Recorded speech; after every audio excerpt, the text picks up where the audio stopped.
Hello, readers. Our learning target this week is visualizing.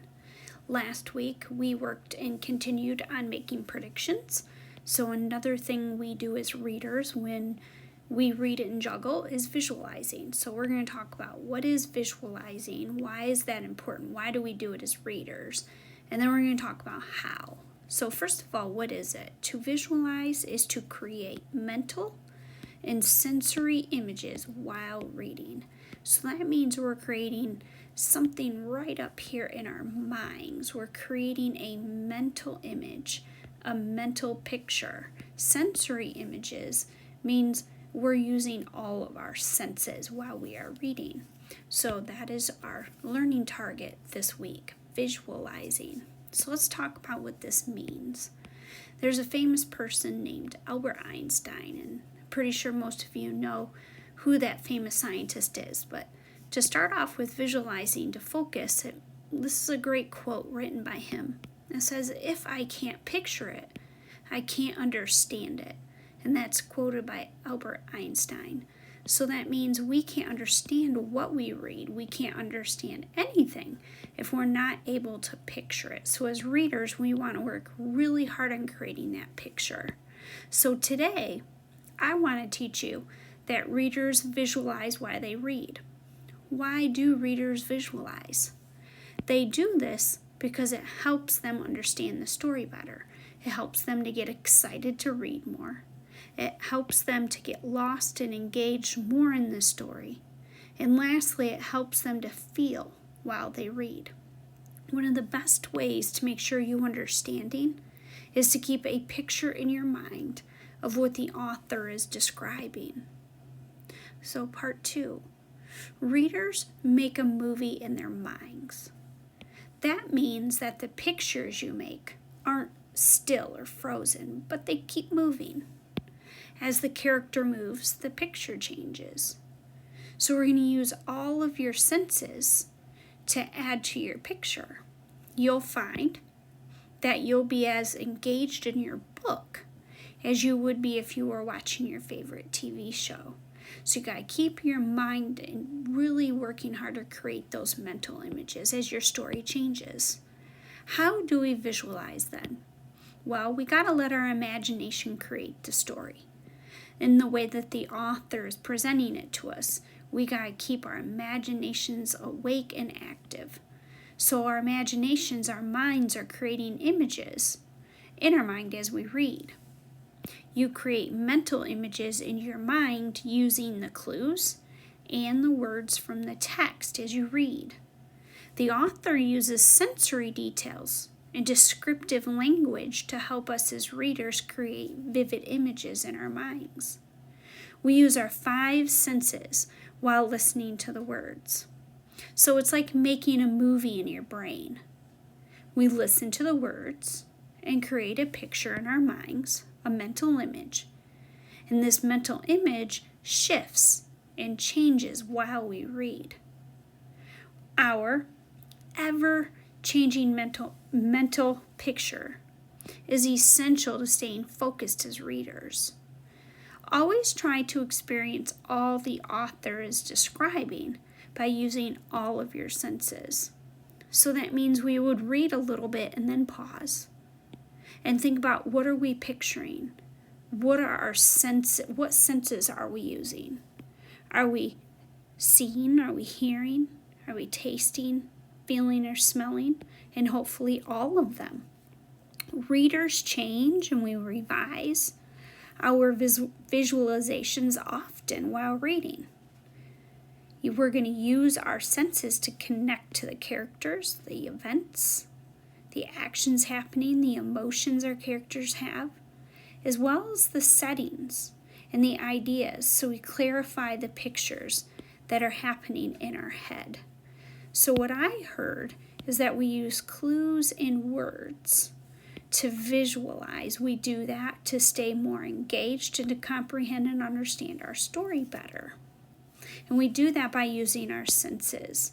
So to visualize means we're going to engage with the text by creating mental images. We want to create that ever-changing movie in our mind and connect to the words we read with images. So some prompts you could use as a reader are, I can picture, I can see I can visualize, I can taste, hear, and smell or I can use my tasting sense. What other senses can I use? The text said, and now I'm picturing, my picture is fuzzy, so I'm going to stop and go back and reread. Now I can visualize. My picture moved from to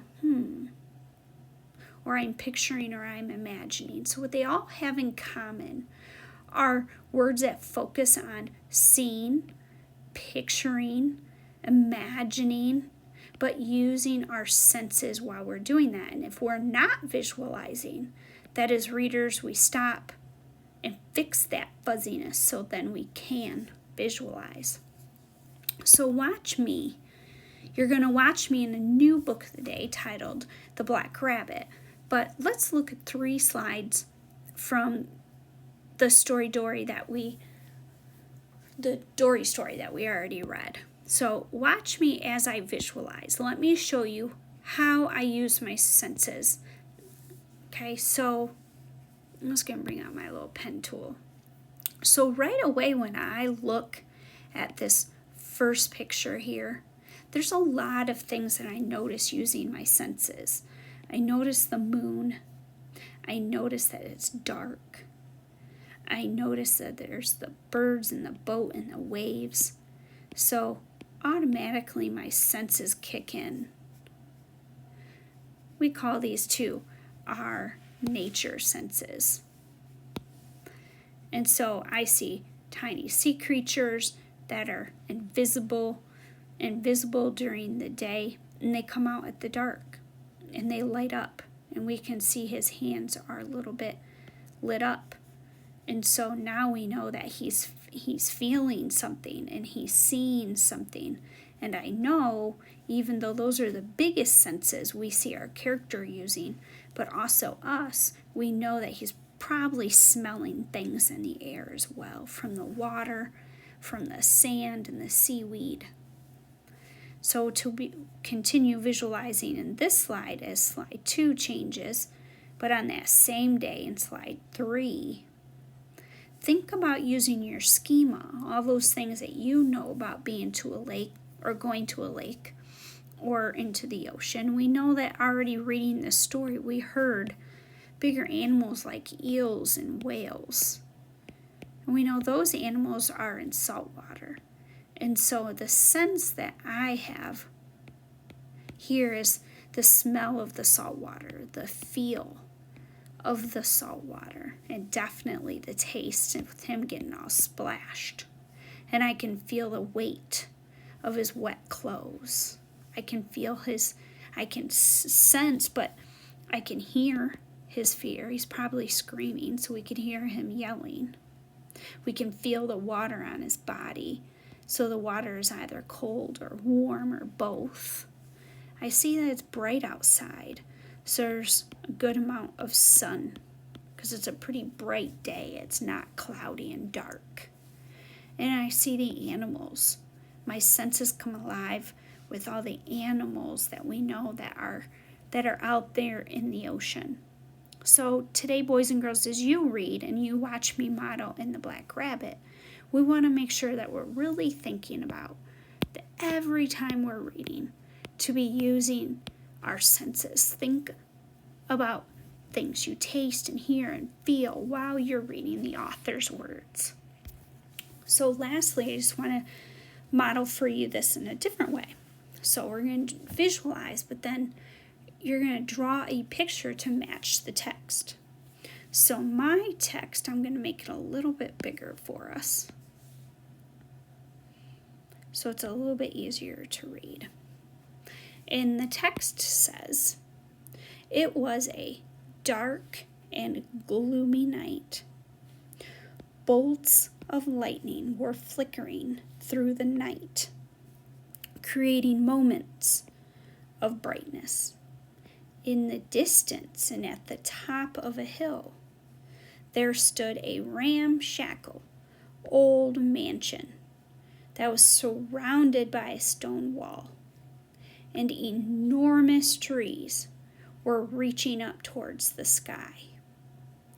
So all of these words that I'm underlining and identifying help add on and build my visualization. So let me show you what my picture looks like to match the text. So in my picture, I had to prove to you, boys and girls, that it was dark out. And so I used particular colors to represent that. So it was a dark, gloomy night. I showed bolts of lightning that flickered so that there was a little bit of brightness in the sky. And in the distance, at the top of a hill, stood a ramshackle old mansion. And a ramshackle just means it's built with a bunch of odds and ends. Not everything necessarily matches. They built the house or repaired things with materials they had. And it's surrounded by a stone wall, and you can see my stone wall there. And along with my stone wall, I have some signs, because that stone wall tells me that whoever lives there doesn't want visitors, doesn't want people trespassing. So I have a sign that says stay out, no trespassing, and over here it says beware of dogs. And the last details here were that there were enormous trees that were reaching up toward the sky. And so today, boys and girls, when you read, you want to mark up your text and identify those clue words that then you can build your visualization. And boys and girls, this did take me a while. So I did not finish this picture in 10 minutes, that's for sure. So to build a nice visualization, find a comfortable spot, some paper, and you can tell I used a variety of coloring materials. And really focus on all of your senses and bringing out your image today. And sharing a drawing like I did. Please don't draw right on the screen, because then we can't bring out very much detail. Okay, so have fun with your visualization today. Happy reading.